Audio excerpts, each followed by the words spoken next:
I'm Dr. Donna Brown, and I practice pediatric ophthalmology and adult strabismus, as well as cornea and external disease. I've been doing corneal transplants now for probably close to 30 years. Been at the Virginia Institute about 26 of those right out of training. And so, not to belittle the complexity of the procedure, but it is something that I've done long enough to feel that we have good technology here and the capability to do a nice job for patients. For us, it's something that we do on a weekly basis. And there are many disease entities that lend themselves towards having a corneal transplant, and it actually can restore a patient's vision pretty dramatically where they're legally blind and then can see again. Typically their optometrist or their comprehensive ophthalmologist has identified a cornea problem that is visually significant, vision impairing in some way.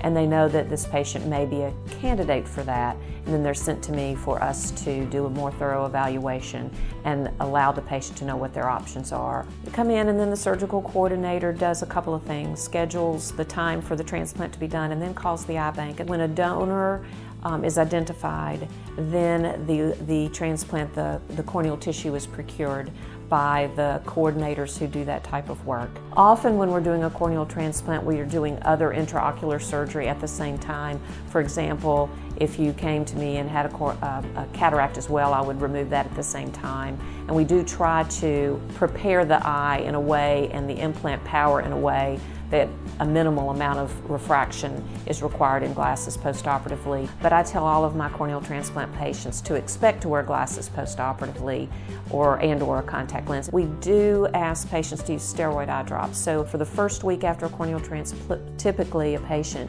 uses a drop each hour that they're awake. So every waking hour. The second week, every 2 waking hours, and then 4 times a day, 3 times a day. Decrease the frequency to once a day. And I keep most of my corneal transplant patients on a once a day steroid drop indefinitely. Most of the time, a transplant can last your whole life, as long as there's not a rejection. And the good thing about rejection is that it is treatable. Just because you have a rejection episode does not mean that the transplant clearness or clarity is going to be lost. They're treatable. So every time my patients come in, before they leave, I say, remember that if you get pain, redness, light sensitivity, decreased vision, and it lasts more than a day, you call me right away. Because if we diagnose a corneal transplant rejection episode early in the process, we can typically reverse it. Being an ophthalmologist is completely gratifying and changing people's lives by improving their vision.